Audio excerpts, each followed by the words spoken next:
you slide. I may just send you slides and ask you to call them up. Is that okay? As long as I'm here. I'm having some trouble, but I'm just going to send them to you now.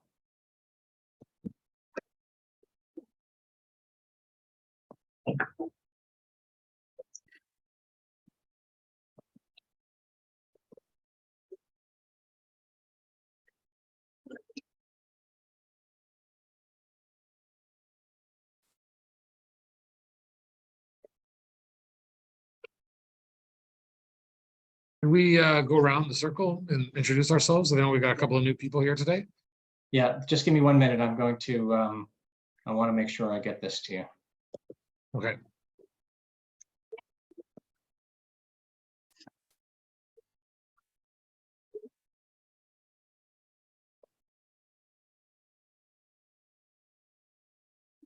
Okay, Stuart, I have sent you those slides.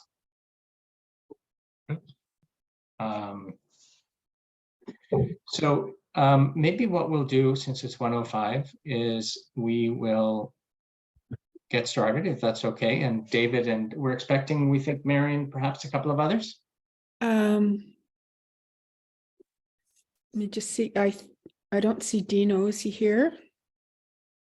No. And Pam and Rhonda. Oh, Rhonda's here. I see Rhonda. Yeah, I guess Dino, Pam, and David. Madeline sent an email earlier this morning that she can't attend. Okay. Okay, I think if it's okay, we'll get started. Good afternoon, everybody. Thank you so much for taking the time to join us.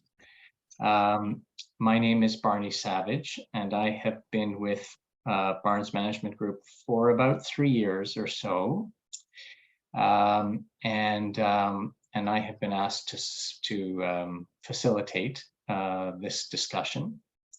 So I think it probably makes sense for us to start by going around and introducing ourselves, and you can say who you are and what the nature of your affiliation with Barnes Management Group is, and any other key biographical information that you think that we would like to know about you. So, Marianne, you're at the top left of my screen, so I'm going to ask you to lead us off, if that's all right.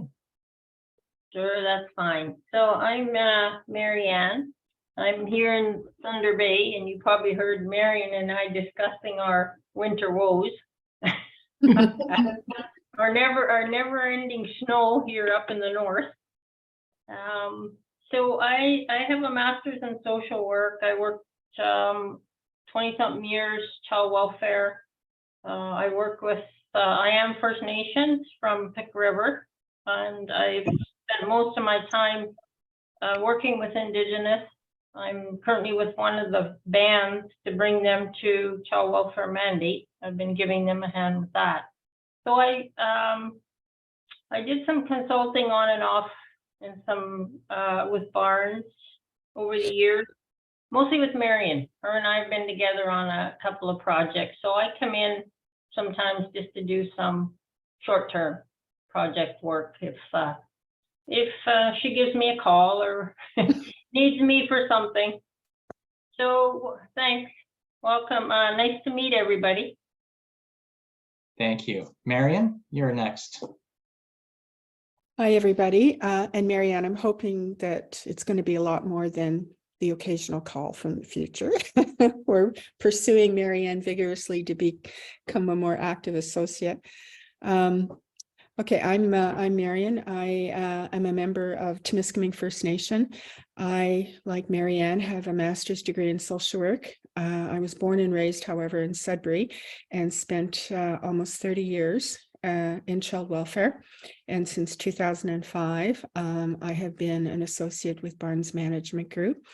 And predominantly, the projects have been with First Nation communities and First Nation run organizations in the nonprofit sector. And again, like Marianne, I am currently working with 5 First Nation communities, helping to facilitate the development of their own child welfare law under Bill C-92. And I'm very happy that everybody's here today. Okay. Jay, do you recognize yourself as Jay? Sorry, my name is Joanne. I apologize for the J. It's what appeared on Zoom at some point, and I haven't managed to fix it yet. So I will fix it. I'm relatively new to Barnes as an associate. I think it's been about a month, Stuart, I think. Anyway, just new before that. I was with the Ministry of Health, the Ministry of Long-Term Care, did a lot of work working with First Nations communities and also Métis and Indigenous organizations to put Indigenous health in Indigenous hands, essentially, is the work that I did. I did that for about 10 years as the director of Indigenous French language and priority populations group at the Ministry of Health. And now I am interested in doing more of that work, specifically what I can do to help raise Indigenous voices and really increase Indigenous control over healthcare, social services, other issues. I did some work with First Nations governance as well in healthcare, and quite a bit of work with the northern communities of NAN and Grand Council Treaty 3. Okay. And Six Nations, but a lot of stuff like that. Thank you. Alicia. Hi everybody, I'm Alicia. I am a Master's of Social Work student from the University of Windsor, working with Barnes Management Group. I started, well, I guess all of us students, we started in January, and we will be completing our placement by the end of this week, actually, which is gone by so quickly. In my day job, when I'm not doing placement, I work at Native Child and Family Services of Toronto. Thank you. Thank you. Stuart. So I just spoke to David right now. He's going to be joining us any moment. For whatever reason, he doesn't have the Zoom link anymore. But I'm Stuart. I've been with BMG for about 6 years now.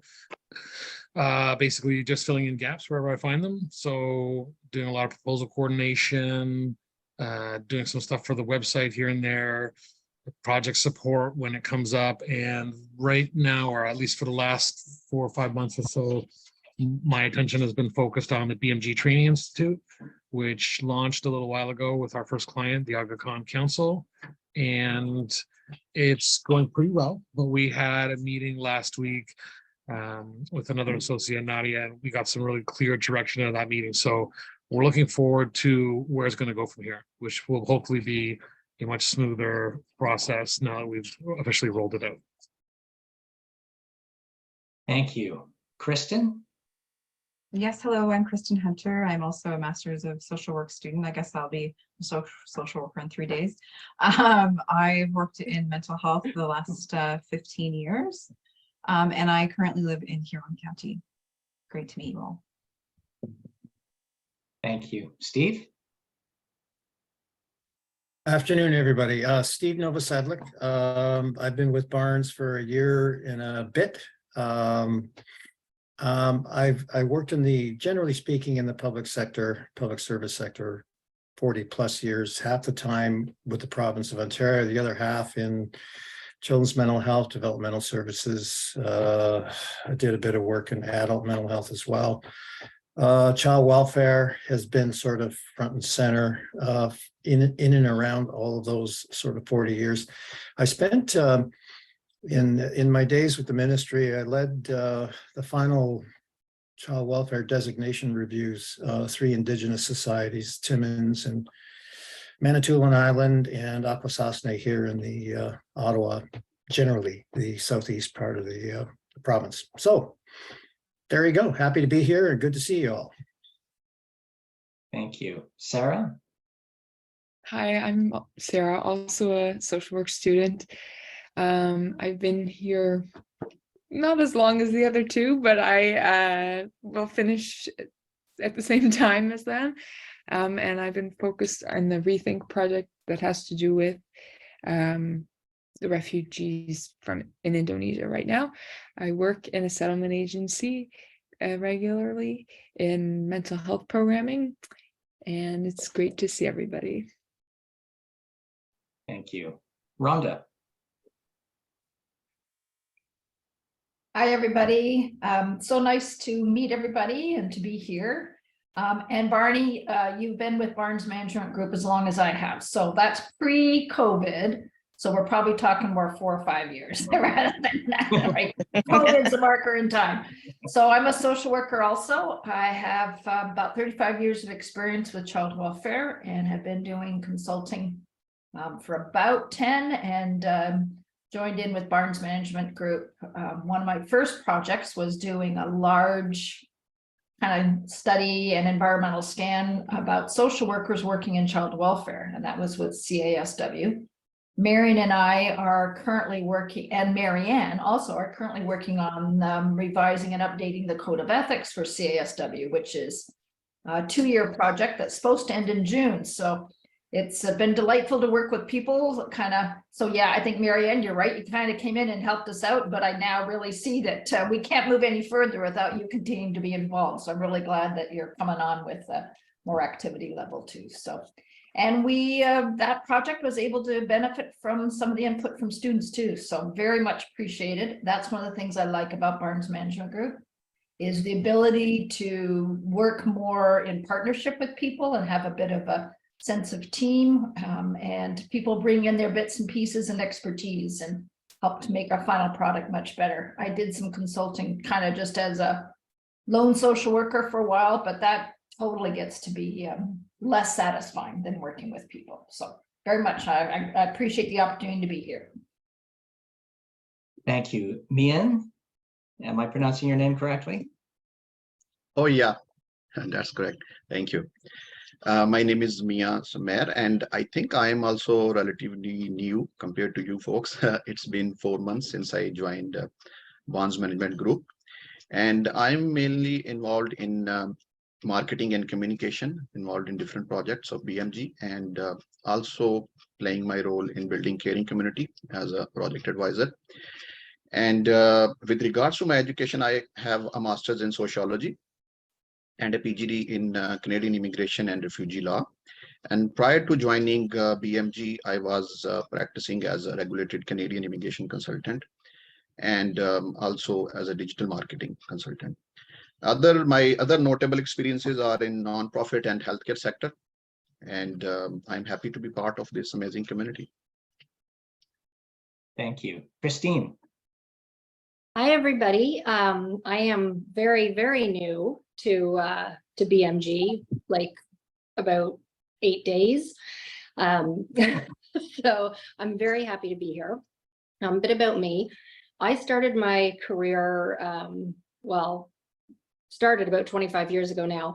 I spent 17 years at PwC and at KPMG Consulting. I started in Ottawa, then moved to Toronto, always working in the people side of business, eventually leading the Toronto practice of the people and change management consulting practice there.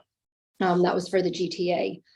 In 2015, I left and went client side, where I led the Canadian Client Service Organization for a large global finance company. At that same time, one of my twin boys was diagnosed with autism. He was less than 3 years old. And, you know, managing things at this new job where we were undertaking a big organizational review and managing things on the home front got really crazy. I wasn't as effective at doing either. So we made a decision for our family and I left the workforce. And for the last few years, I've been supporting my boys and my one in particular who is thriving. And, you know, I've always sort of toyed with getting back into the workforce. Here I am. In the meantime, since I've been home, I've become very involved in autism advocacy throughout the province, and specifically in Ottawa, which is where we moved back to a few years ago. And so I sit on a number of councils. I'm involved with Autism Ontario. I founded multiple organizations here in Ottawa for autism advocacy. So what can I say? This next step of my career, focusing on the not-for-profit sectors and looking at autism and in consulting. I kind of feel like my home life and my career have had a baby. So I'm really looking forward to working with you all and getting back into the workforce. It's exciting and big change for me. So I'm looking forward to working with you all. Well, I'm very glad we can be a part of this baptism of this new baby. It is a baptism. Yeah, I was pretty nervous before coming on this call. I'm not going to lie. I spent way too long thinking what I was going to wear. But here we are. And your background looks perfect. Looks very distinguished. Well, they're great companies to work for. So I think Barney meant literally. Yes, I meant that. I did. You're right. oh, back here. Yeah. Yes. Yeah, Charlene, are you able to safely unmute yourself and introduce yourself? Hi, yes, I can. I should be home soon, so I apologize for having my camera off. I'm still on my way home. Hi, everyone. I'm one of the students with BMG. This is actually my last week. I'm completing my master's at the University of Windsor. So thank you all for including us in today's session. And I'll just say another word or two about me by way of introduction. My background is mostly in the area of public policy. I've done a couple of stints in the Ontario Public Service. But I've also worked in healthcare and the voluntary sector. I worked for United Way Toronto doing public policy work and for the Centre for Addiction and Mental Health. And I see that we have David with us. David, do you want to tell us? Yes, can you hear me? Yeah, can you try and tell us something that we don't already know about you? Oh, I don't think there's too much, so I'll just listen. I'm on a phone, which is not great, but now I know how our newcomer friends feel when they're on a phone using Zoom. Yeah. So please carry on. I'm sorry that I had some challenges today. Not at all. Okay, so Stuart, may I ask you just to call up the slides? We're not going to spend most of the meeting staring at slides, but I just sort of want to introduce things and give people a sense of what we're up to. So if you go to that first purpose slide, if you don't mind, Stuart. So what are we doing here today? Well, there are some core questions that we want to explore about this website for what we're calling, at least for now, the BMG Indigenous sub-brand. We then want to, and that will be the bulk of the meeting. We do want to take another look. It'll be another look for some of you, a first look for some of you at our proposed values. And then we have a surprise question, which I'm not revealing at the moment, which is intended to be tantalizing enough to keep you on the call and alert, waiting for this exciting question X. If we go to the next slide, so we've done our introductions. We're going to talk about some of these key questions for the website. Then we're going to take a look at those draft values, and then we will finish up with the tantalizing question X. So there's not a lot of rules for today, but I have some requests, and my requests are that everybody participate. I don't think this needs to be said, but that also applies to the students who are placed with BMG/Rethink. Everybody is here to participate.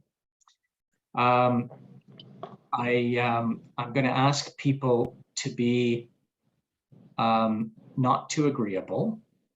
I will say personally that particularly when it comes to Indigenous issues, I have a tendency to defer to Marion, and we don't want a meeting where everybody just agrees with Marion.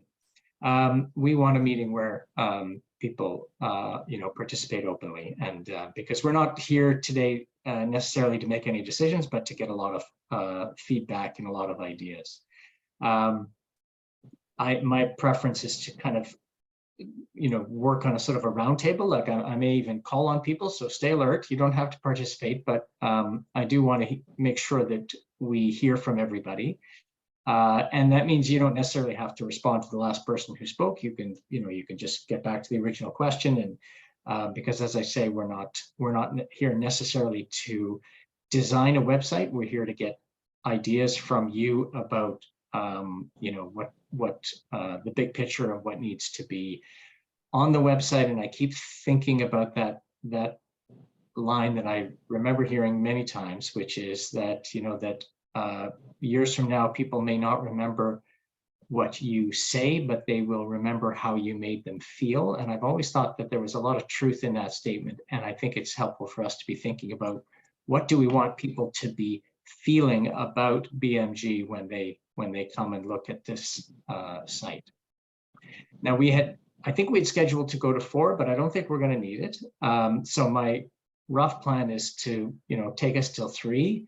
So I wasn't going to organize breaks. Obviously, you organize breaks as you need to, but I think I think we'll probably just go straight till around 3. But we'll see how the conversation goes. So with that, Stuart, I'm going to ask you to unshare the slide so we can all get a good look at each other again. And I'm just going to ask Marion to say a few words about how, particularly for those people who are so new, about how we have arrived at where we are today.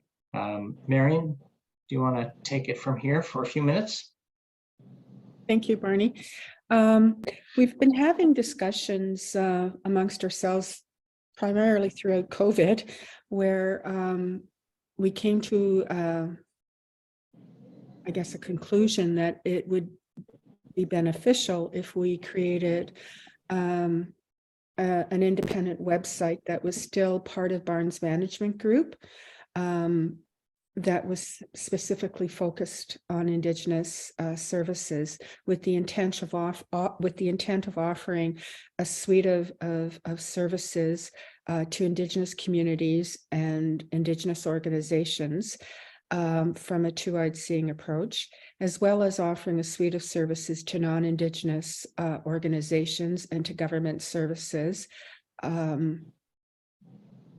through a two-eyed, I think I said through a two-eyed seeing approach already, but focusing predominantly on best practices and innovative approaches to the work. The two-eyed seeing is really an approach that was developed by a Micmac elder, Albert Marshall, where he determined that we achieve better outcomes by viewing and seeing the world through both an Indigenous lens and a Western lens, and that we come out with the best of both worlds. So I think our intent in the last month or so was that we wanted to really push forward this idea of having a separate website that would be connected to the main website of Barnes Management Group, and have it highlight all of our Indigenous approaches to practice. And it brought us here today. Great. Thank you, Marion. Any questions about that introduction? Christine. And you're on mute, Christine. There we go. Yeah, sorry. Okay, so just so I'm clear, this is the creation of a new service line that is a subset of the broader BMG. And this sub-service line will be offering Indigenous services to Indigenous groups and to non-Indigenous groups focusing on Indigenous issues. Correct. Okay. It's an extension of what we already do, but now the focus will be highlighted in a separate website. Okay. Okay, thank you. And as I understand it, and Marion and David, you can correct me if I'm wrong, it's, this isn't a separately incorporated No, initiative, but it does have potentially quite a different look and feel than BMG itself. correct. Yeah. Any other questions? Oh, Joanne. Sorry, taking myself off mute. And let me know if I'm jumping in too early, because I do that with the questions. In terms of the two-eyed seeing approach, I was just wondering around the interpretation of that, because when an Indigenous person talks about two-eyed seeing and when a non-Indigenous person talks about two-eyed seeing, it's different. And I'm just wondering if the intent is to put Indigenous ways of knowing at the center, or whether we're looking at really balancing the two, if that makes sense. That's a fantastic question, Joanne. The intent is to put Indigenous worldviews at the center, but bringing in a Western view when it's thought to be helpful. And in a number of our projects, we've been doing that already, and it's been really beneficial to the clients that we've served. Thank you. I'm just thinking, since Barnes, I don't know how Barnes is perceived externally, as a whether when I'm just thinking of how people view Barnes, whether we might want to nuance two-eyed seeing with something to make sure that that's understood. The way when said by us white folks. When we approached it in our proposals, we explain what it is. Yeah, like it's been well received with Indigenous communities. Fantastic. Thanks for clarifying. Rhonda? Oh, I'm sorry. Rhonda, I didn't see your hand. I'm just wondering where things are at when it comes to figuring out just some of the processes around like proposal, writing up proposals and responses to RFPs, pulling together a team between the two connected but different kind of directions and approaches. Have you worked out those kinds of details yet at this? Okay. All right. So that'll be some of the back. And once the website's looked at, then that's some of the other kind of, okay. Thanks. Okay. I wonder if I can just, lead off with this question. And there may be lots of experience on this call with people who have developed websites, from not so much from the technical perspective, but from the organizing and strategic perspective. But if we look ahead a couple of years, if things go really well and we are doing the kind of work that we really want to do, that can make a difference and that can be highly engaging to us as consultants, who are our clients? Because I think that's one of the key questions, obviously, for a website is who does this most need to appeal to? And so, based on your own history or your own understanding of what work has been meaningful, I'm curious to know about what a great client list might look like, and can we design a website to appeal to those people who we most want to do work for? Who wants to lead off on that?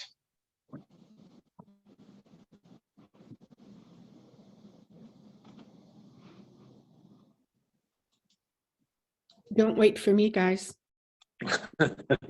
I'm happy to dive in just to get us started here. So Okay. I think that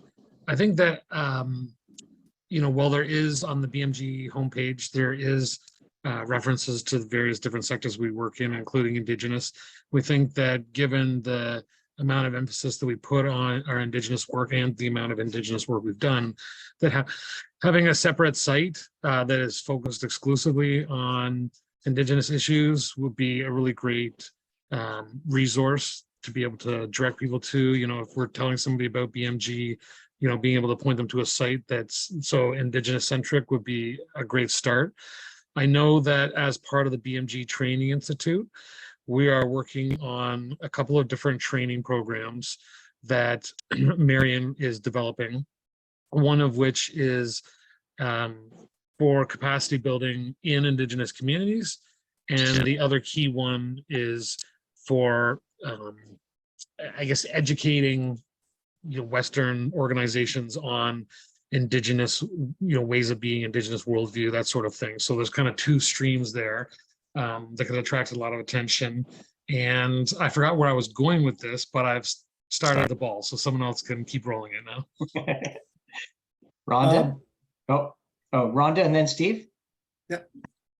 So I think because of Marion and Marianne's experience right away at the top of the list, our chief and council who are contemplating and working towards having developing their own child welfare system, either under the federal legislation or under a provincial. And so that I think they don't have to be the top of the list, but certainly that's where the bulk of immediate experience is. But so I think rather than to child welfare organizations, but it's to chief and council. I think same thing with to chief and council about family wellness, family prevention services, development of those kinds of pieces.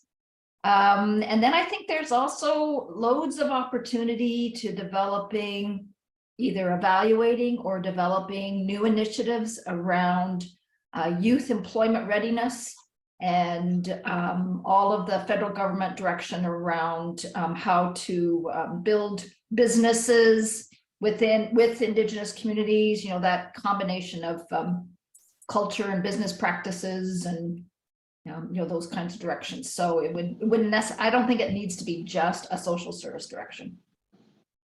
Okay. But I think a youth ready, employment, those kinds of things.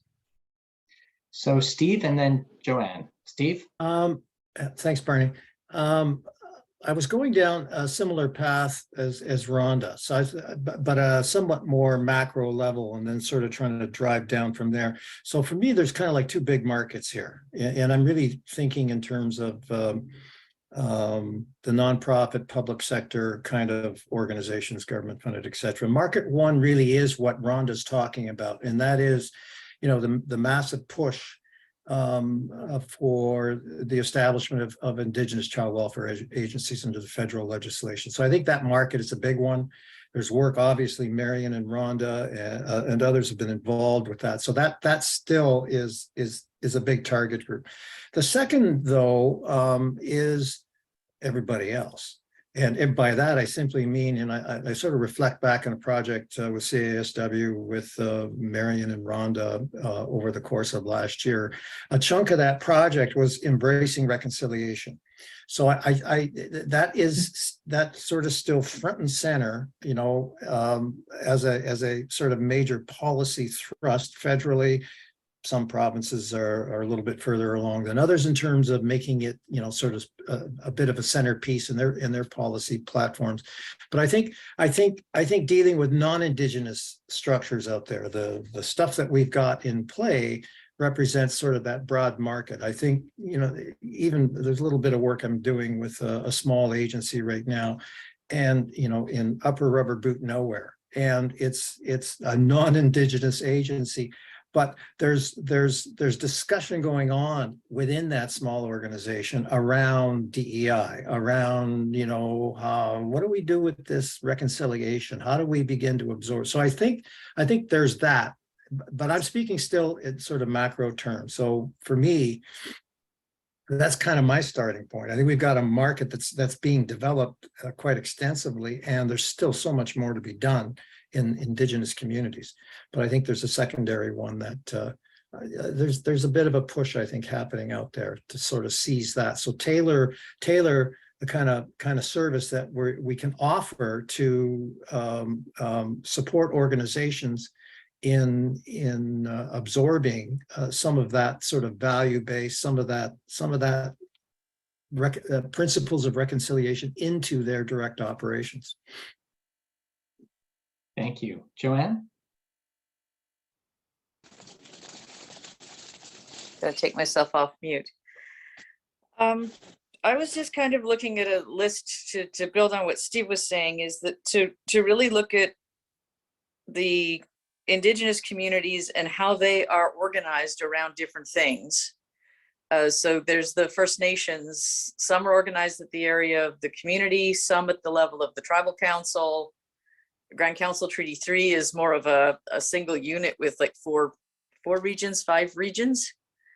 So that's sort of, there's the First Nations aspect of it. There's the Métis aspect of it, the Métis Nation of Ontario and some other groups. There's the friendship centers that are sort of a pan-Indigenous. There's an Inuit community in around the Ottawa, around the, where the heck is it? Yeah, Ottawa, and then a certain extent in Toronto as well. So there's those communities, and then there's the organizations that are wanting to work with them. And some of the work that I was doing before was around service navigating and helping the different communities work with the organizations who want to work with them and may want to do the right thing, but are afraid to do it. Because sometimes, you know, you're afraid to step in it. A lot of the work I did was holding my ministry partners' hands and saying, come on, let's go talk to this group of people. And the way you're positioning it right now, it's not going to get a great reception, but let's go try, let's get in there. They're going to talk very straight to you. Listen, absorb it. And let some of that bridging the understanding. I'm not quite sure how that would be positioned, but bridging between organizations to get things done and helping with the understanding. There's also the federal government, regardless of, I guess, their new budget has said they're not hiring as many consultants, but you know, we'll see. With ISC, Indigenous Services Canada, and some of the work that they're doing. So I think there's an opportunity in that sort of that space, working with the communities from the perspective of communities to help navigate how do you get the services organized in a way, or navigate the services. Something that's better than every so often somebody tries to create a big master list that is kind of out of date the minute that if you finish the master list, and then people are trying to update it. So try to put it, give the communities some more understanding and control about how to navigate the other system. And I think that'll make the outer system more comfortable, because they can take leadership from the communities. Thank you for that. Sarah raised a question, and I wonder if it's useful for us just to take a minute. I'm turning back to you, Marion, just to sort of talk a little bit about what the foundation is in terms of where, let's say, over the last 2 or 3 years, we have found ourselves, you know, being successful in doing, you know, getting projects, getting work, and where perhaps we've made the biggest difference, where that's been most meaningful in your, you know, what's your sense of things? And you're on mute. Your question is where we've been most successful? Yeah, and so what's the foundation that we have to build on? You know, in terms of, not so much in terms of, I'm not thinking so much in terms of types of work, I'm thinking about types of clients. Okay, so the types of clients I think we've had great success with are associations like the Canadian Association of Social Workers. I think we've had 4 or 5 projects, and the last 2 have had a significant Indigenous component. The one that Steve raised, where we did an operational review and strategic plan, where we brought in reconciliation as a key factor. And the Code of Ethics, which has, as Rhonda mentioned, has been a 2-year-long project that's coming to an end in June, where there's now a new value for social workers called Truth and Reconciliation. And in that project, we conducted surveys and focus groups and stakeholder interviews that accumulated into almost 2,000 people. So we had tremendous input and tremendous support for Truth and Reconciliation is becoming a new value. We worked as well with a nonprofit organization that's a national organization, Canadian Roots Exchange, which is an Indigenous-led youth organization with a significant focus on bringing truth and reconciliation about through youth services across the country.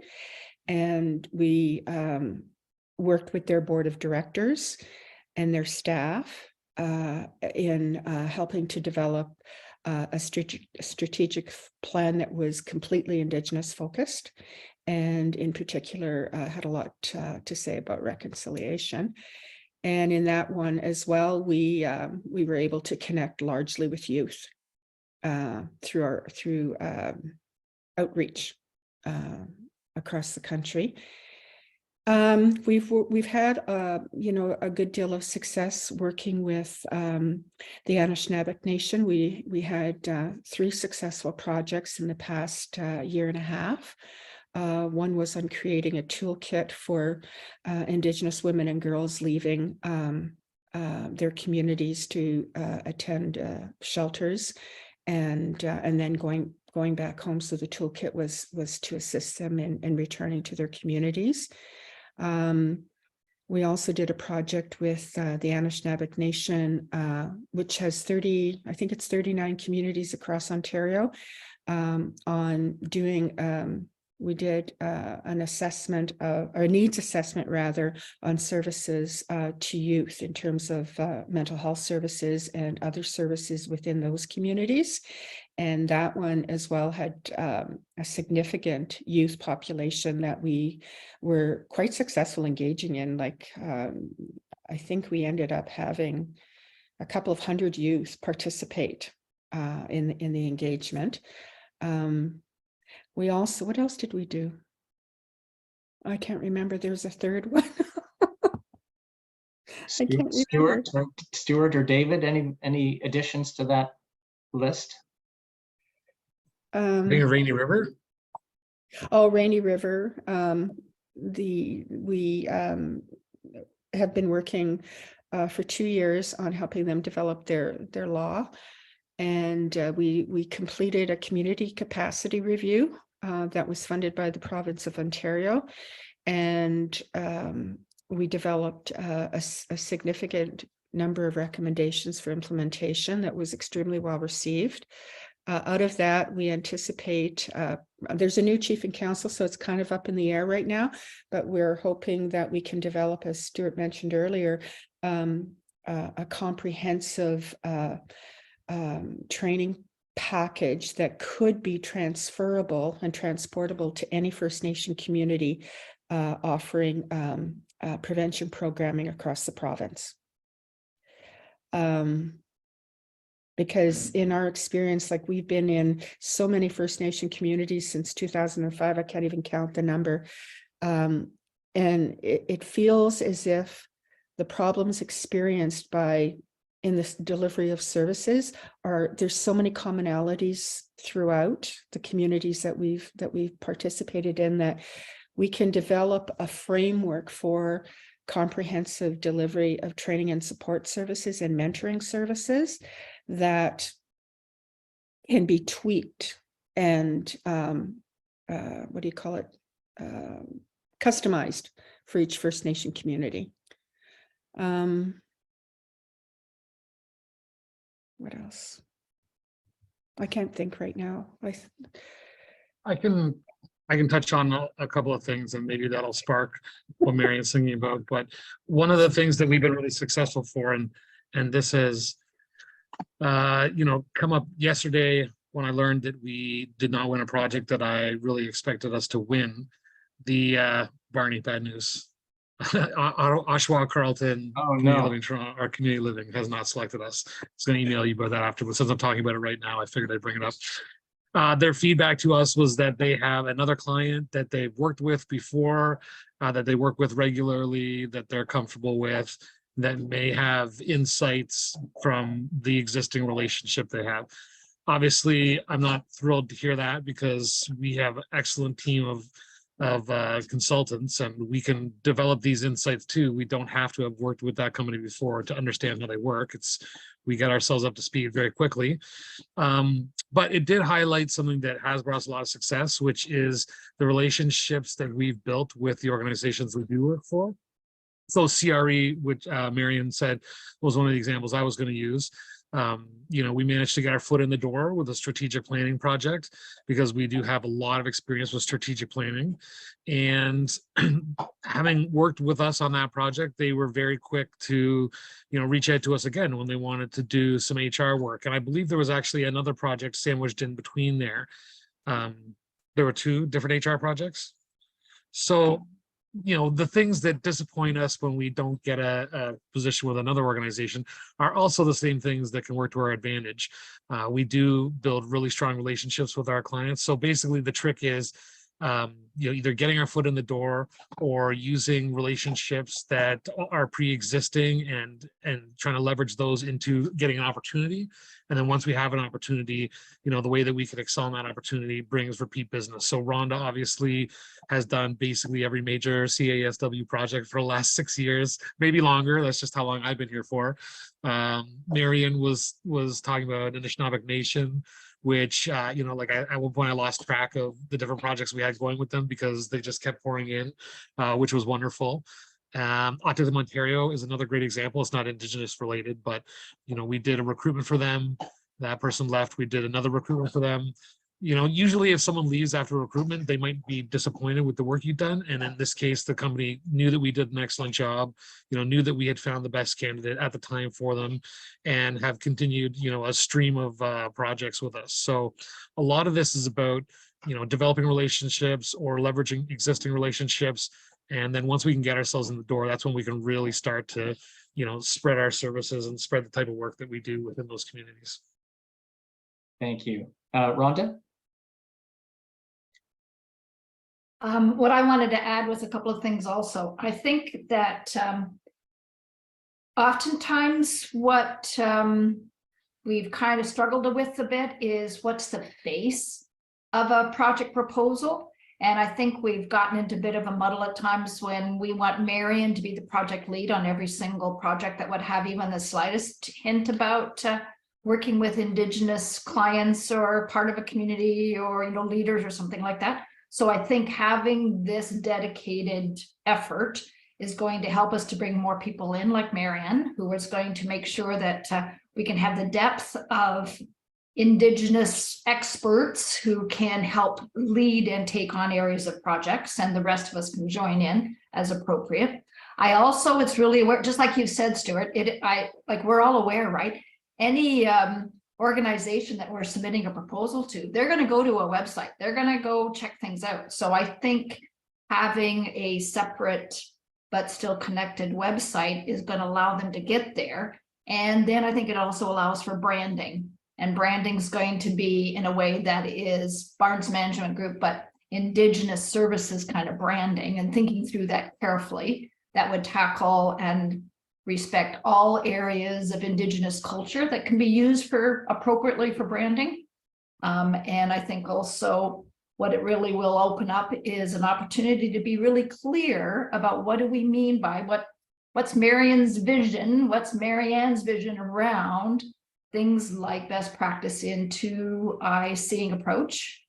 How do we engage Indigenous stakeholders in a way that is, communicates early, gives them information in advance, follows up, thinks of trauma, all the ways we need to do it. We can't just fly by the seat of our pants. We've got to have a standard across the way. You can't promise on a website we're going to do, culturally appropriate engagement and then not know what that looks like. So I think that's really going to help strengthen those pieces as well. Thank you.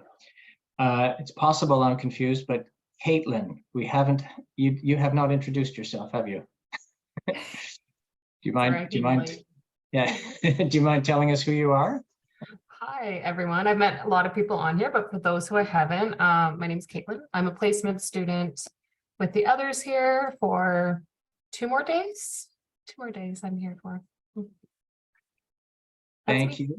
We at the beginning of the session, I asked that everybody feel free to participate, including the students. And I mean, how bad could participation go? You've only got 2 days left with this outfit, right? So you might as well just go out with a bang. So everybody, all the students should feel very comfortable about participating in this discussion.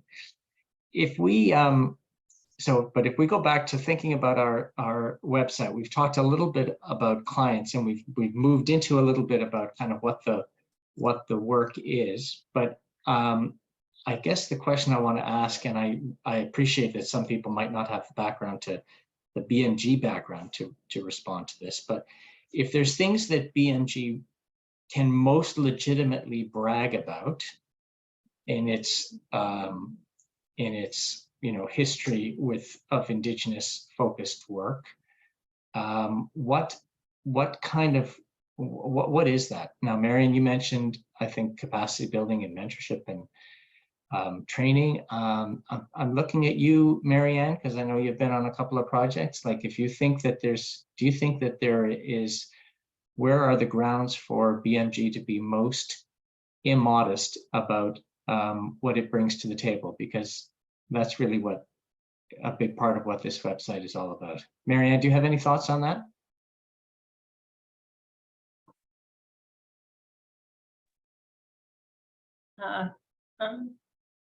Well, I think this is what I've noticed, and probably what I've appreciated, and why I've probably joined in some of the projects, is that the Barnes approaches it, the work with the Indigenous people, as you're not the expert. And if you really want to pee off the Indigenous, if you come across as an expert, you will get nowhere with them, right? You have to approach it as, for instance, the work I'm doing right now, the band, and they're not the only band, have mentioned the areas most concerning to them are the areas where the most damage has been done to them as a people, right? Child welfare is one. Education is huge, and they're going for their own education acts right now. Actually, I was asked to think about possibly working with them in terms of education, and justice is the other one, about where the most damage has been done to the Indigenous people. And I think for Barnes, you talk about those doors to go forward with, is to go forward with that. They're looking for their own legislation, their own policy. And there's a huge opportunity to assist with developing of policies. Most bands have no policies how they govern the community. Because I've worked with a law, and I'll say, well, they say, well, we can't hold the chief accountable. And I said, well, don't you have policies to run your boards? Your chief and council, and they'll say, well, no, we don't actually have any. We have some bylaws that are more general, but within the bylaws, they need to bring the policies out to say, okay, if you, and Marion, you probably know this. So if the chief is not doing what they're supposed to do, then you need to have a way of dealing with them, with the chief.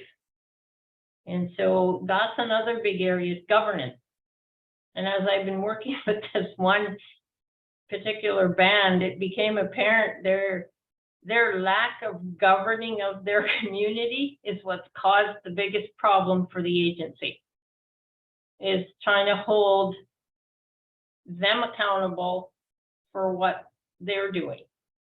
And so now they want to look at governance for the community. So I think, and Marianne, you probably would know this, working with the communities.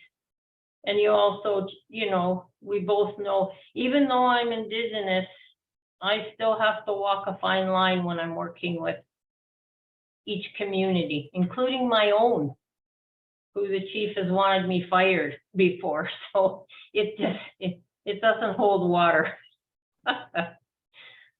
Yeah, But I think that approach, your working approach, is a make or break deal with the Indigenous people on how you approach and you follow protocols with all the communities. Even for me to go into even my own community, if I'm going in there for something specific, work or whatever, I have to call to the chief and ensure it's okay for me to be there. So it's you know, it's things like that. But I think what I've seen is this the openness to work in a partnership where bringing both, learning how things work for them, the Indigenous law, implementing it, and how can the Western law complement it to become a really good working environment for Indigenous people. Great, thank you very much. I've got Marion and then Christine. Marion? Yeah, I just wanted to support what Marianne was saying about, I think we could add governance as a huge piece. The other piece is, which I've been finding out, is that a lot of First Nations, I just assumed they had, but they don't have their own constitution, or it's so dated that in order for them to become distinctions-based and self-governing in terms of health, child welfare, and education and justice, they need to develop new constitutions. So I think that's an untapped area as well. And we have brought it up, for example, with Rainy River, and they jumped on it and thought, yes, we need to do that. So if we continue with that project with the new chief and council, those are two key pieces that we have in our work plan. The other thing that Marianne mentioned was in terms of there's going to be federal legislation. Did you say the Education Act, Marianne? Yeah. Okay, so there's also the federal government is doing Canada-wide consultations now on a Health Distinctions Act. Health-Based Distinctions Act. I forget the term for it, but again, national legislation similar to the child welfare legislation on health services. I mean, if this government doesn't get ousted in the next election, that'll go through. So I think in terms of health, education, and justice, those are three key areas that we can also look to focus on beside, outside of child welfare. Thank you. Okay, thank you. Christine? You're on mute. There we go. Sorry. This is obviously a very outsider perspective because it's my first time being with you all, and I don't have a background in Indigenous issues. But as an outsider, one thing that has really struck me is just the profile of this group. I've never been part of a consulting group where, the predominant background is social work or, public sector so much. And I think that's really telling in terms of the core values that could guide this new service line. I don't think you go into those fields without a real passion and desire to help, support, and move that needle forward as part of our society. And as we're looking at this new service line and wanting to define, the mission and vision, I think that has to be driven by those core values, specific again to this service line. And I think having that desire to help and desire to support and to move that narrative forward has certainly been loud and clear to me in the hour we've been on this call even. Thank you. Joanne, I want to pick on you for a moment because I'm pretty sure you mentioned governance as part of your history work that you had done in this area. And I'm just wondering what was going through your head when Marianne was talking about the work that needs to be done on governance. There is quite a bit of work to be done. What struck me was that there are so many different, and I want to note that mostly we've been saying Indigenous, but mostly talking about First Nations.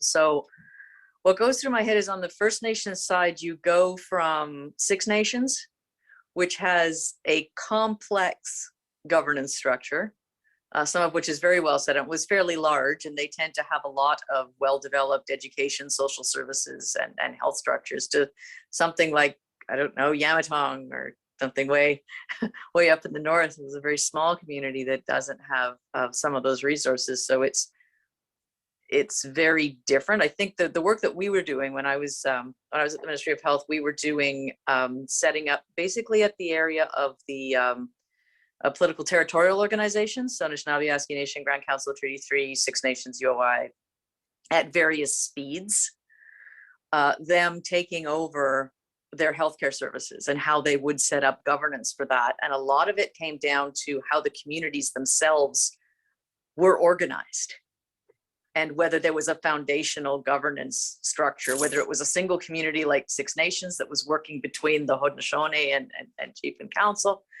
or whether it was something like Grand Council Treaty 3, or whether it was Anishinaabe Nation, Anishinaabe Aski Nation, which is a series of, well, in my understanding, tribal councils and some very independent communities who have to be because of the nature of where they live and what they're doing and the history. So it really did come a lot down to, no matter what you were doing, the overlay of the fundamental governance structure and how the communities were working together was very different. And then you had something like Akwesasne, which was dealing with the governance structure that had to do Quebec, Ontario, and the United States. So the fundamentals of governance really did have a huge impact on how fast any of those different groups were moving towards being able to take authority and control over any particular service line. Yeah. I just want to pursue another thing that Marianne raised, which was that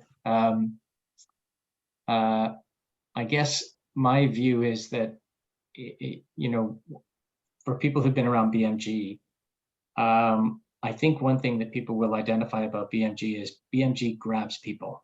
Like it assembles teams in a way that is pretty, you know, I'm using a mental health and addiction term, but low threshold. Like if we need somebody, we just go and grab them. And so when I think about things like, you know, Marianne mentioned, you know, education and justice, I don't think BMG has an extensive portfolio of work in education and justice. But what it says to me is the kind of cultural humility that Marianne mentioned at the beginning of what she said is, you know, we kind of lead with values and we bring in the experts, but that also means that our website and lots of other things have to not just attract clients, but they also have to attract people, particularly Indigenous people who may want to work with us. I hadn't really thought about that angle before, but I think that's something that we need to be thinking about, because we're always, you know, we're always pulling people together. You know, if there's an RFP, we're just, you know, we're beating the bushes for people, regardless of what the issue is. We're always looking to assemble the right team, as opposed to being, you know, closed about who we work with. Are there? Sorry. Yeah. Sorry, I don't mean to jump in again. I know I've kind of had my turn, but one other last thing that we learned a lot from the work that we were doing was it was very important to be practical and project focused, because if we got very highly political, things kind of started spinning. But we could bring in the other part when we were working on a specific focus project that there was an understanding that it was going to make things better. Yeah. I just want to pause and say I know we've had a few questions in the chat, and I haven't been doing a very good job of monitoring that. I know that Alicia asked about Métis Nation of Ontario. Did you get was your question answered, Alicia? Yeah, it was. Thanks. Yeah. Or were there any other chat questions that people raised that did not get a good answer? Okay, Marion, back to you. Yeah, I just wanted to, with what Joanne said about being practical and not getting too political, one of the challenges that we have faced is when the client, the Indigenous client, wants to get political. And as a consultant, we have to tread water very carefully because they are the client. And jump in here, David Barnes, anytime. We have tried to navigate those waters really carefully, and in many instances advise the client against certain approaches that it may be detrimental to the success of the funding or the project, but at the end of the day, they're the client. And so we have oftentimes found ourselves in very political situations. Oh, definitely. And we were, what we would do sometimes is when we would put into the beginning of the agreements in the, can't remember, in the preamble to the agreement, that the First Nation community says they have a right to this, and like all the things that we didn't have complete agreement on, we just we acknowledged them all. Yeah. Sort of up at the front. Sometimes that would help, but yeah, it Yeah, can like be extremely tricky to do. Yeah, Like and you said, they're the client. They're the client at the end of the day, unless their moves are unethical in any way or really significantly detrimental to our brand, then we support the client. Of course. Otherwise, we have to pull out. We haven't had an experience we had to pull out, but there's always that potential. I just wanted to highlight that. I just want to take another stab at a question I asked a few minutes ago, just in case there's anything else to be said. That question was, if we have things to brag about on the Indigenous side that really need to be part of the story that we tell. Marianne gave us a good answer, which I interpret as sort of cultural humility, I think was what you were getting at. Is there anything else that you think really has to be fundamental, either from a perspective of what we bring in terms of an approach generally, or an issue area, a type of service? Rhonda? I'm not sure how it's best to word it, so you'd have to fine tune it, but I think so many projects involve information gathering from so many sources. So I think we could be careful to articulate. So if we're doing something like a document review or a literature review, we would also look for Indigenous ways of knowledge, maybe the gray literature kind of concept that we would define better. And so it's not just, peer-reviewed scientific journals as an example. We would get documentation that might, from organizations that would include feedback from employees as an example. Excuse me. So I think if there's ways to articulate some of that better approach, that really is, how do we use and apply and honor Indigenous ways of knowing? So storytelling, art, those kinds of other things too. Because we do it, but so I think you're right, it'd be worth bragging about. Any other things to brag about? I think we can legitimately brag about our engagement. We have an incredible framework for cultural safety and humility, and we have engagement. I feel it's like we have to start publishing because our approach has been so successful. I think as well, and it speaks to what David always talks about elevating voices of lived experience. through that, the elevation of those voices of lived experience, another piece that follows is empowering the communities to carry on when we're no longer there. And somebody previously mentioned, and I just want to give a quick example. Again, I go to Rainy River, but one of the key things was how do you navigate with other service providers, like that whole piece of organizations needing to work collaboratively with the First Nations, and they don't always know how to do that. We set up a forum for all of the service agencies in the Rainy River District that interfaces with the First Nations, and we spent a day with them where they ended up being able to articulate to the First Nation how much they supported them and how much they wanted to work with them. They just didn't know how to go about it. And we came up with an operational plan moving forward that Rainy River was ecstatic about, and the other communities felt really, really engaged with. And so they now have a structure for moving forward with that.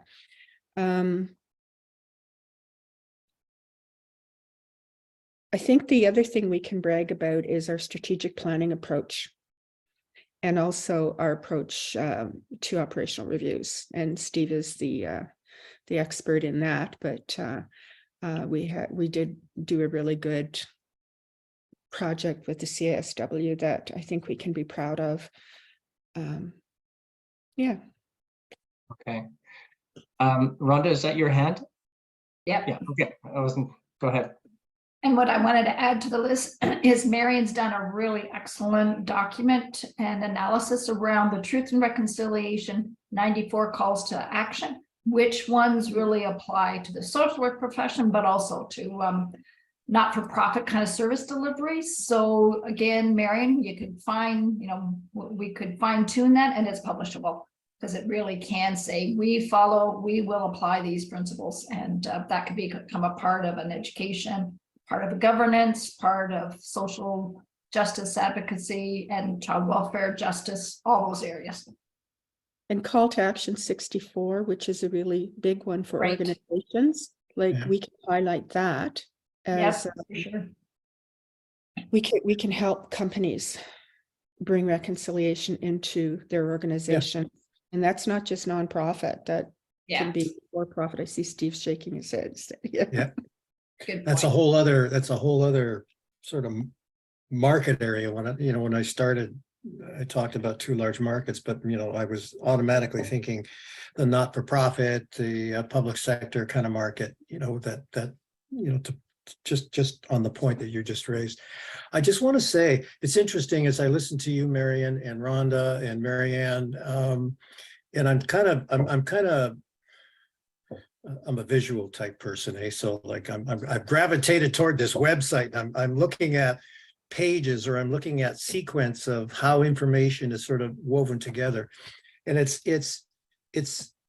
just these three components alone kind of flow really nicely. So you lead off with your values, right? We talk about our values, which we'll get to, I imagine, Barney or whatever, but it doesn't matter. The values, and then how those values influence, I'm going to use a little market term, so I apologize, product lines. So, you got a product line called engagement, and it sort of filters into that. It filters into our approach to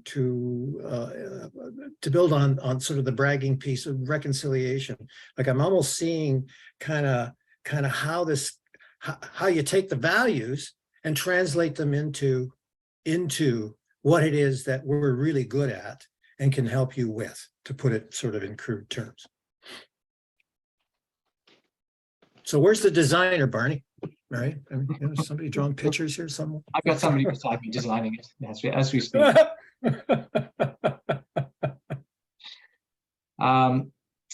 In the spirit of picking on people, Mian, is there anything that we haven't heard from you? You don't have to contribute, but you're very welcome if you've got any thoughts about what you have heard so far about what we want this website to tell the world. Yeah, thanks, Barney. I'm not an Indigenous expert, so I'm not going to talk about that. I was hearing all your thoughts about that. But of course, with regards to marketing perspective and overall website, I can share few ideas, and as others, they have already spoken up. Our BMG website, we all know that we are doing a lot of work, and BMG is known everywhere. In a short period of time, I can feel, the heat that BMG is everywhere. So this is the need of the time. First of all, yeah, we all agreed we need to have a separate website for the indigenous, because you all have done great jobs in your own capacities. So to me, visually, as Steve is saying, I'm also visually imagining, how this website is going to be. So to me, it's more kind of community engagement hub, also a resourceful community engagement hub. And it should be simple and easy to navigate as well, but on the same time, resourceful. And community engagement, when I say community engagement hub, what does it mean? Indigenous people and their stories, and stories from our own experts, their articles, publications, blogs that we can use on that website. And then the storytelling is in a video form, interviews and those stories and client stories that we can put on our website, and which will give the more benefit to those people also. I mean, for our clients, which we were talking about, who are our clientele, for whom we are going to do this. So that's a visual impact which I have now, that where these stories are going to be, where those blogs, publications, apart from the vision and mission which we are talking about. And this is also important, when it comes to establish a brand and identity. So for that also, it's very helpful and instrumental in creation of a separate brand and identity for indigenous market and indigenous work as well. And it's going to be instrumental and a resourceful hub. So that's what I wanted to add, yeah.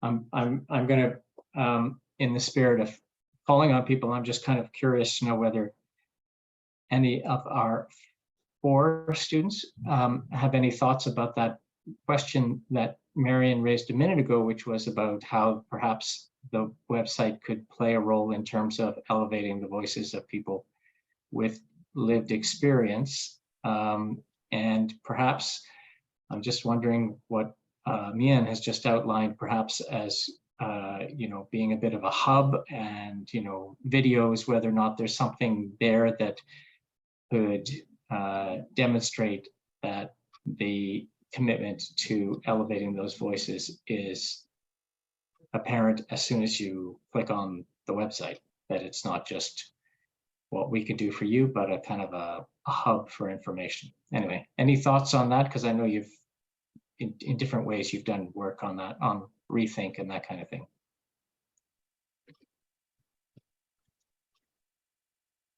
I would maybe the communities you do work with, if they have any feedback about what it's like working with BMG, maybe even like highlighting some of their stories from their own perspective, even say videos of if you BMG attended any, say, like powwows or community events with Indigenous folks, like it could highlight those on the videos, like maybe a drumming circle or their artwork or the ribbon skirts or something like that. Then it might tie into more of a community hub, and seeing the Indigenous or First Nations, Métis, Inuit perspective and culture right on the website from their communities. Mm-hmm. Okay, thank you. Anyone else? I was going to suggest the same, like impact stories. Definitely impact stories. I work for Victim Services Toronto, and we're redoing our website right now. And I can't share what it's going to look like, but it looks amazing so far. So in a couple of weeks, if you go on, you'll see the new version. But along the bottom, it's nice and clean. There's not a lot of information on the main pages. But then once you scroll down, there's 4 stories attached with logo and a picture. And then highlights high level of the story. Once you click on it, you can see what information is there. And then like something I'd say that I like on like the websites, and what I like about ours is like kind of our purpose within those communities, like something really high level. So like for this one of the big things we always say, and we say to clients as well, is like, we don't want to have to call you again, like, because it means that you've faced sudden crime and tragedy. It's a very hard time in your life. So like one of our big things is we hope you never see where your money goes. So that, you know, it's like impactful to people and they're like, yeah, okay, I can donate and I don't need to know like what's going on, but something that could be more hopeful, I'd say, within the communities you're working in. Because you do want to see those change in the communities. You do want to see what happens versus my side of work, you know. But yeah, I think impact stories. Yeah, and not like a ton of information because people don't stay on those pages. Mm-hmm. That's my recommendation. Thank you. I think just Sarah? Oh, Oh, go ahead, sorry. Sarah. Charlene, you were right. Okay. I thought Mian's idea is a great one, like where people you hear it in their own voices in a video format. It's really persuasive. I mean, not that it's all about selling this product, but I mean, it's also like just showing yeah, like just hearing from people themselves. It's really effective, along with written testimonials is good too. But I just thought that's a good idea, the video idea. And also, if folks can talk about that two-eyed seeing and other philosophical principles behind the work, I think hearing from the clients themselves is pretty valuable, to hear that their minds are in line with BMG's work. Yeah, thank you. Charlene, sorry I cut you off. no, it's okay. I wasn't following the rules. I didn't raise my hand.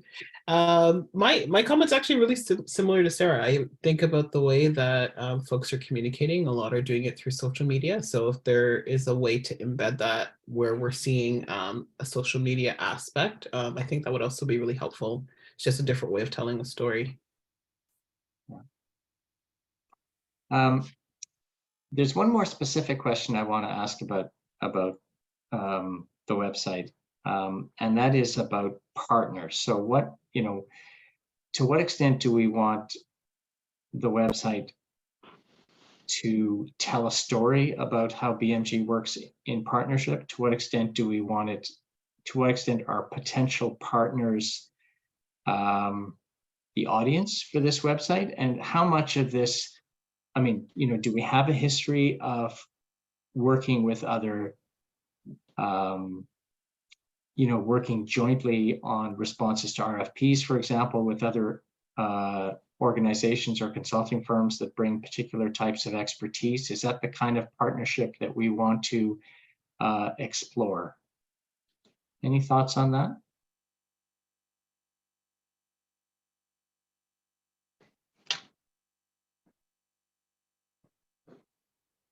Well, I guess I'll go.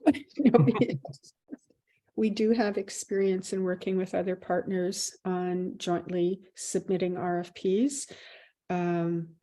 There's at least 2 other Indigenous consulting firms that we have partnered with in the past to bring a more fulsome approach to projects.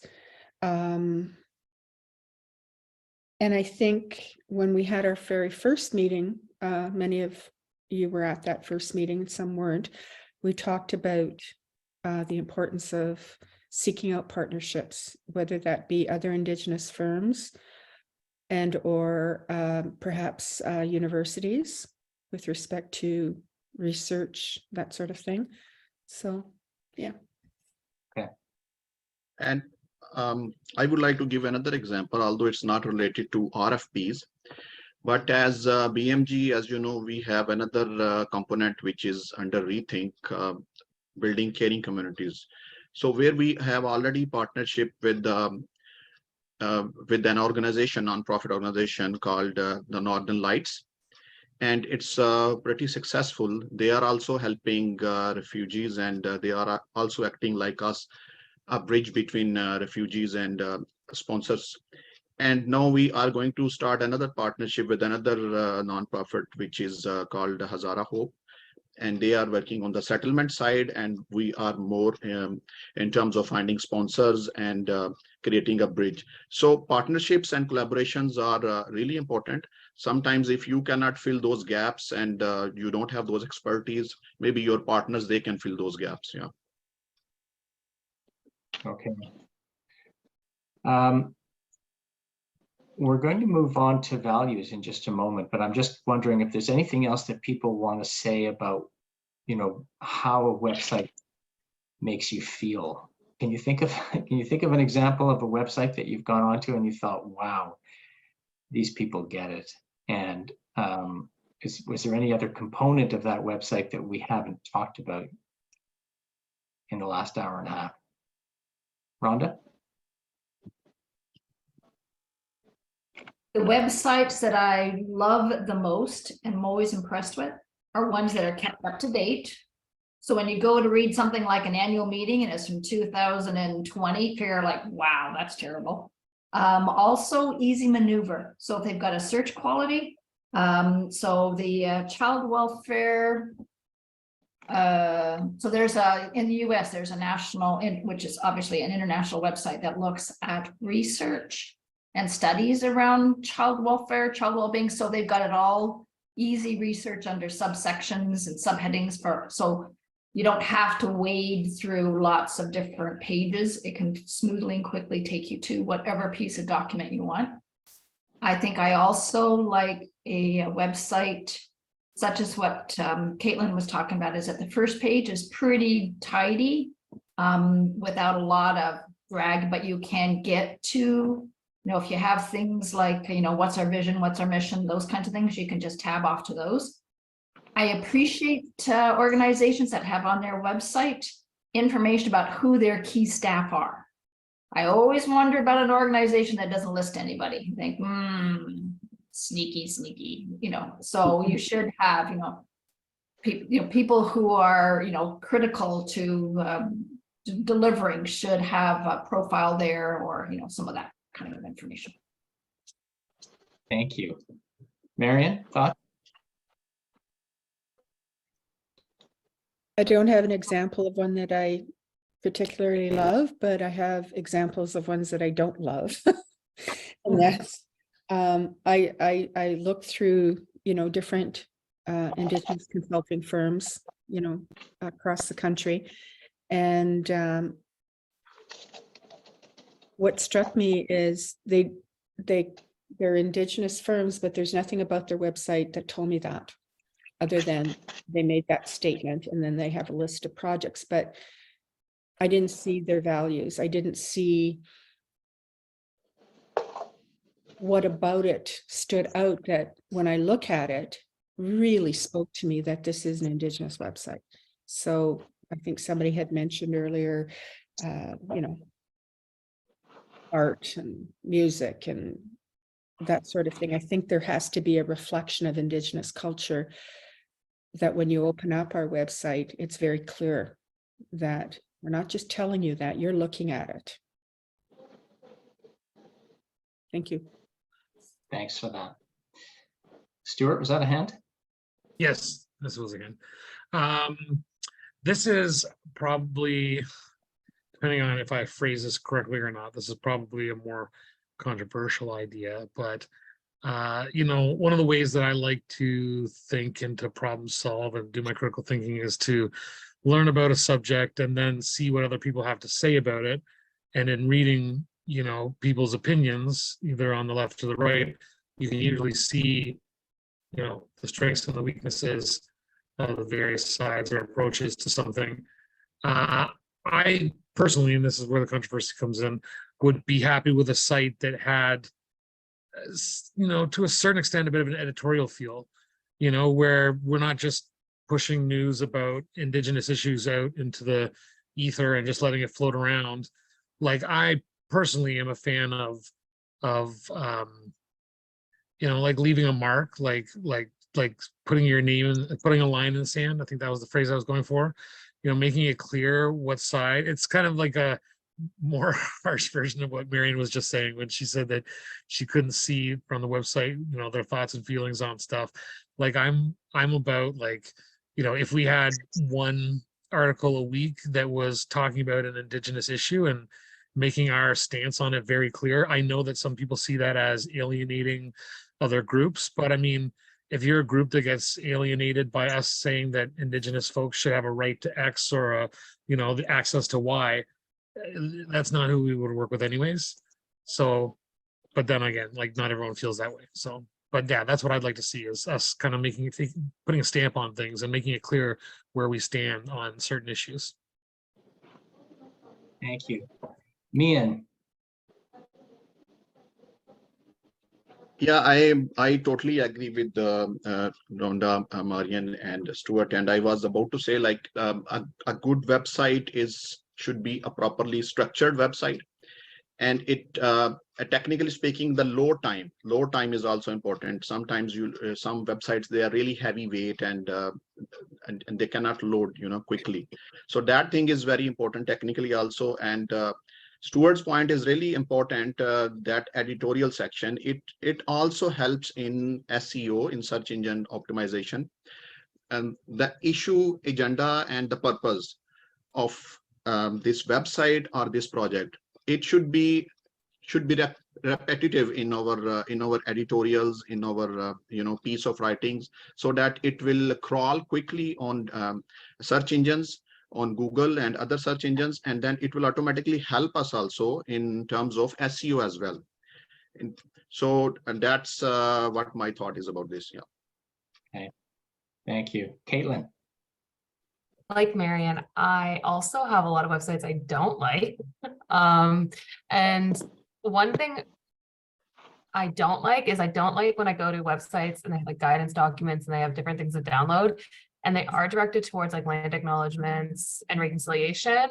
And then the artwork in them is from like the Canadian government's snapshot of website. So like it's not like Indigenous art. So hiring someone or having consultation with someone or hiring a digital person who does digital graphics with Indigenous work, like that is their art. I would say that would be like pretty impactful to have that and to have their name on that piece or whatever that looks like. So you're showing that you're supporting the community by, you know, elevating the community. I know there's a lot of backlash this year with digital media and the AI systems taking from Indigenous artists to create like stealing artwork for those platforms. So that would be like, I think also important. I love when I see artwork, like Cam H's guidance document is fully arts done by Indigenous artists, and it's beautiful. Like I love looking at it. It's like so random, but I'll go and look at it. I love it. But that's something I would say too. Okay, thank you. Stuart. You're on mute. I think Mian had his hand up before I re-put my hand up. Oh, Mian, your hand's up? Go ahead. Or maybe No, I just think it disabled was still. from the earlier. Okay. Yeah, I think it was from the earlier. Yeah. But but my point is what I wanted to say before I missed that. As Marian said, those values are missing. So those values we are going to reflect from our articles, publications, and from the stories as well. Yeah. Okay. So something I've learned that, and this was speaking to what Caitlin was just saying about Indigenous art. Something that I learned when we were starting to put the BMG Training Institute website together, which is in a semi-finished state right now. It's not what we want it to be. The bones are in place, but it needs better Indigenous art and Indigenous representation. So something I learned a few years back is the amount of what's the word I'm looking for here? Maybe I'll try casual racism on stock photo sites. So BMG has subscriptions or licenses or whatever you want to call it to several different stock photo sites. And on various occasions, I've tried to use it to find art that would be appropriate, or, you know, art including photography, that would be appropriate to go with, for example, you know, like stories about Black History Month or stories about Indigenous stuff. And the world that is reflected through the lens of stock photos is a very, very beautiful white world, in the sense that it's only pretty white people that you can find there. You know, if you're looking for stuff about Indigenous if you search Indigenous on one of those sites, and I'm not talking about like random sites, I'm talking about like all the major ones. You know, what you'll find is pretty white girls wearing headdresses and bikinis and stuff. And this is not even like like sexually charged website. I'm talking about like 123 stock photos, or, you know, like all the generic stuff. It's all the same on all the sites. It's crazy. It's just, you know, basically, or that, you know, if you find there's children, like it'll be like little kids dressed in headdresses, just all sorts of stuff that, you know, maybe people thought was cute like 30, 40 years ago, but at this point it's like pretty obvious that it's racist. So there is not a lot of representation out there. And even if you do find stuff that's actually Indigenous people, it's usually, you know, from like a important cultural event, in the sense that it's like there is no normal Indigenous life. There's only drum circles with headdresses, you know, there's only 10-foot tall bonfires. There's no like, you know, Indigenous people just going about their day. So, you know, you're absolutely right about that. And I would say to everyone on this call that if you have connections to that world, and I know that Pam was supposed to be here but isn't, does have some of those connections, that we should really try to dig into some of that stuff. Now, obviously, we don't have, you know, an unlimited marketing budget, and to, you know, hire someone to completely design digital art for our website is maybe slightly just outside of our reach, but certainly, you know, we can get some stuff, especially photography and stuff like that. So, you know, that's, I think that Caitlin has raised a really great point, and that's something we should try to find. So if you stumble across something, you know, please let us know, because the more authentic stuff we could have, the better, because that stuff is not necessarily out there for us to get our hands on. Thank you. So Joanne, and then Rhonda. Just two things, bearing in mind, you said not to be disagreeable, but don't be too agreeable. I did have a couple of thoughts. One about art. Just wondering if it might be possible to create opportunities to either showcase emerging Indigenous artists or young artists or youth artists, like rather than trying to buy something and put it on. Is there an opportunity to maybe showcase and elevate something like that? I'm not exactly sure how we would do it, but I'm just thinking possibly. On the issue of editorializing or putting out, sort of making a stand and putting our mark there, I think we'd have to think very carefully about that in terms of who is speaking, what we know, and whether we're speaking from a place that we should be speaking. Like, are we the people to say it? Maybe we could showcase accomplishments of sort of the Indigenous communities or our work. I mean, it's sort of taking stories, but it's a different way of perhaps, I don't know if that's the right word, but maybe serializing some of the larger projects, or Marion, what you might have done in engagement or something. There would be the big document that could be published, but you could also create from that document. I think it's something that wouldn't take too much additional work, but could get it out there. Just take a big thing that we've done and just put it out in bite-sized pieces over a bit as a possible learning opportunity. But I would have concerns about our, I don't know, in terms of, I was just thinking of what we said about not coming in as speaking as experts, or leaving that open. I'm just not sure that I see a lot of risks in editorializing to put our voice. Yeah. Okay. Thank you. Rhonda. So a couple of suggestions I have is we might want to take a look at the First Nations University of Canada, their website. They have an undergraduate program in arts and communication. So you might, maybe there's a partnership with them. Marion, you and I have had a couple of conversations with the director of the social work program there, but you just like, is there a way to do an engagement with them, and their students can submit, and, you know, BMG purchases a certain number of artwork that's made from current students, as an example. The other website, and their website's very interesting to look at. It's got some nice photos, of course, on site of the First Nation and of the university, I should say. And I think one of the university buildings is an old residential school, so they've got a story there as well. So I think it's a worthwhile one to look at. The other one that I think is worth looking at when it comes to a website that's interesting is the Temagami First Nation. My favorite place in the whole wide world is Lake Temagami, but the First Nation has a pretty comprehensive, up-to-date website. They've got their own struggles, of course, but they've got a members only portal. They've got employment announcements. They've got, structure around their governance, those kinds of things. And they're using photos of the area. They aren't using local. But it's another example where you could have that sort of be a piece that goes with it.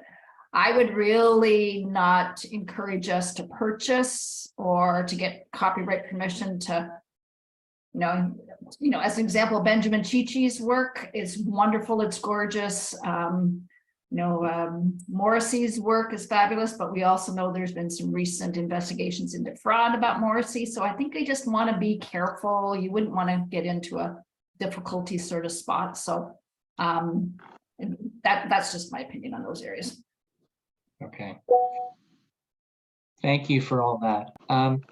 Marion, I wonder if we can take just a couple of minutes and have you go through the values, just to give people a sense of where they are and what they are. And shall we bring them up on the screen? Does that make sense? I'm just doing that right now. So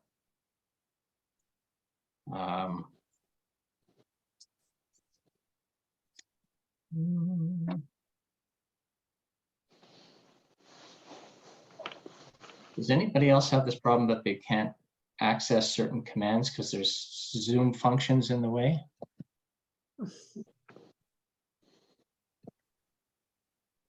I know this isn't exactly the right format, but we've got 2 slides on values.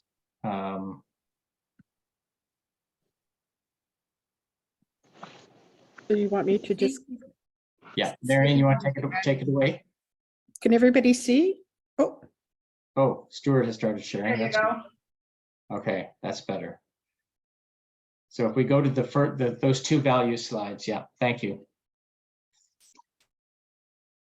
Okay, so yeah, so this is, I think, kind of part values and part acknowledging. They're kind of mixed up, but we, thought it was important to, this is stuff that's on our current website, that we acknowledge the experience of colonialism and resulting intergenerational trauma, and that it requires a systematic approach to address the broader social, economic, and historical context of the communities. So when we go into communities, we want people to know that the people working on the projects do understand about colonialism and intergenerational trauma. That we believe that the well-being of Indigenous people and the inequities suffered are rooted in racism, marginalization, and social exclusion. And we believe in the approach that Indigenous ways of knowing and being, including the concepts of spirituality, connectedness, and reciprocity to the land, self-reliance, and self-determination, do advance health equity and have positive outcomes for families and communities. Okay. We respect local and traditional knowledge. We honor the uniqueness of every Indigenous person, organization, community, and nation. And when we mention Indigenous person, we mean First Nations, Inuit, and Métis. We understand that Inuit, Métis, and First Nation people have cultural differences, and that many are uncomfortable with the label Indigenous. And we were, just as an aside, in our recent engagement that we did across the country for the Code of Ethics, we were told loud and clear that we should not be using the term Indigenous, that we should only be saying First Nations, Inuit, and Métis people when we're referencing Indigenous people. That we understand the importance of collaboration and engagement with First Nations, Inuit, and Métis people, and believe in transparency and being held accountable for our work. Okay. So we also have the slide on reconciliation, but perhaps is that kind of part of the values or No, no? Okay, so unless people want to have another good look at them, maybe what we'll do is just go back to the full screen so we can stare at each other. If that's okay. I know that's a lot to to have a look at, but any comments on that? Anything that is missing when you look at that? Stuart, could it quickly be, those slides quickly be cut and pasted into the chat? I can try.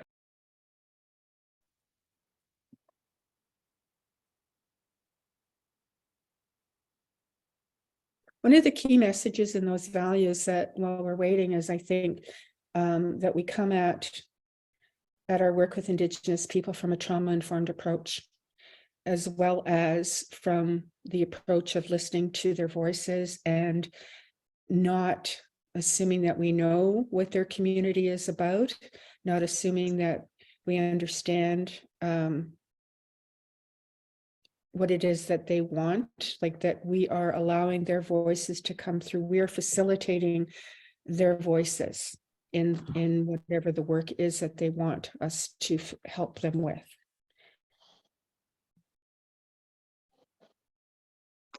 Rhonda, thoughts? I'm, you know, as Marion acknowledged, those that we saw on the slides really aren't written as values. But it does make me wonder if it's really what we would be trying to formulate is more like beliefs anyway. You know, besides the value of transparency and accountability, we value engagement. Like they may not be as, you know, just doing a list of values may not be as important as maybe more in the way of some really nice, concise belief statements that can speak to those, you know, what those slides were that have there. Because those beliefs then can fit with, you know, certain strategies or approaches and, you know, and tie it that way so that everything's aligned. Yeah, I think there's a lot to be said for that, changing it to a bit more of a whole kind of, you know, whatever it is, beliefs, our approach, you know, something that describes, that integrates all that. Yeah, and I would wonder whether, you know, Marianne, based on your advice, would that be even a start to speak about the different, a more holistic approach? So spirituality, you know, you know, anyway, so like right from the very beginning to have it be much more a blend of Indigenous ways of knowing and the diversity pieces. Stuart? Yeah, I like the values a lot. They remind me very much of our BMG principles section from our RFPs. And it kind of speaks to what I was getting at before, because I certainly understand where Joanne was coming from when she was saying that we don't want to editorialize too much. But I think I was more thinking along the lines of those principles where we make it clear that we have certain, you know, tenets that we live by. And I really like having them there to make it very clear, because it's, you know, and we include those similar principles in, you know, completely non-Indigenous related projects as well, because that's kind of our way, like I said, of drawing our line in the sand and saying that this is what we believe and these are principles we use. And, you know, if you have a problem with it, then we probably wouldn't want to work with you anyways. So, as I say, I appreciate that, you know, the values is a lot to kind of take a look at. So if you have thoughts about whether there's anything missing or whether there are words there that you don't think look right or that require a bit more explanation, then I would invite you to get in touch with, you know, Marion and David. And I do want to just take a couple of minutes on the overly hyped question X. And the question X is, do we have a name for this thing? Now, how many people have been involved in naming or branding processes.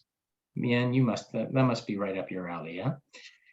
My experience is that sometimes people find a name by stumbling on it. Sometimes you just kind of throw out a few things and none of them make sense, and then something just kind of looks good. So I'm not expecting people to come up with the perfect name now, but I think it would be, if anybody has anything that they think would be, we want it to be, I think there's some questions that we have to ask ourselves about, do we want BMG in the name or as a sub-brand of the name? But if you can think of a fantastic name that speaks to, working with Indigenous people, working in a way that is consistent with those kind of values that Marianne just outlined, with the kind of cultural humility that Marianne spoke about as something that's particular to us. I think it would be very interesting if people could just take a couple of minutes and even just jot a few ideas down. Mian? Thank you. Yeah, I do not have a name suggestion right now, but I just would like to highlight the best practices when it comes to a website name. If it should be less than 15 characters, that's the best, called a best practice, and then it will show up in more searches also. But it's not hard and fast rule. We can have any name, but I'm just sharing a suggestion of best practices, yeah. As short and as sweet is always recommended in the world of digital marketing. Yeah.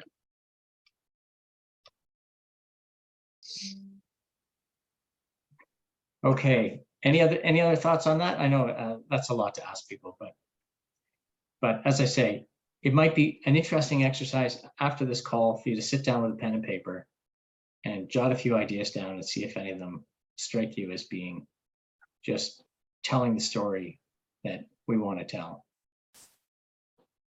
I want to give David Barnes the second last word. And just in case you've been quiet, David. But as BMG's leader, do you have any thoughts on where this is headed and what we have, whether we're further ahead as a result of these 2 hours of input and discussion? Yes, can you hear me okay? Yeah. Can you hear me okay? Okay, good, because I'm always very leery of this phone thing that I'm doing right now, but it's been an incredible 2 hours just listening to the comments, and the diversity of comments is really exciting and wonderful. And more than anything, feeling so proud of what Marianne and the team has been able to do around the work that we've accomplished so far. It is huge. When I think about the importance of partnerships, of leading where we stand, the work that we've done in the past, so much of it is about relationship building and that we can establish. And so just listening to the comments is even going to be richer now when we are able to tell the story. So more communities that maybe haven't been engaged with us can form that relationship that I think, will truly honor through the work that we want to do together. So no, it's been wonderful. And I look forward to the naming idea too, as it comes along. Okay. I am going to give Marianne, of course, the last word, but before I do, I just want to say it's been great to meet with some familiar faces, and it's been great to meet some people on this call. I do want to particularly note that we have our students are in their last week, and I know that they've been involved in a bunch of different things, and your efforts are greatly appreciated. And we hope that this won't be the end of your relationship with BMG and Rethink, and with whatever this project eventually gets named. You've got 3 days left to name it.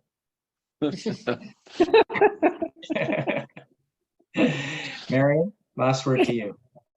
Yeah, please come up with a name. Well, I just want to thank Barney, for starters, for facilitating today. It was great. Really appreciate it.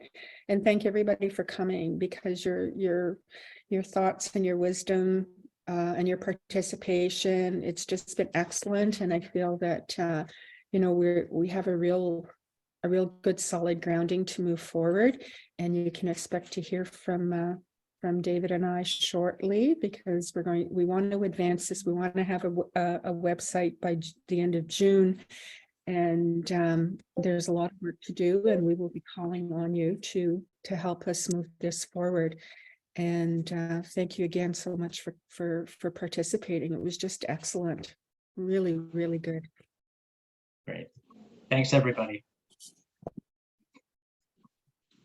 Thank you, everyone.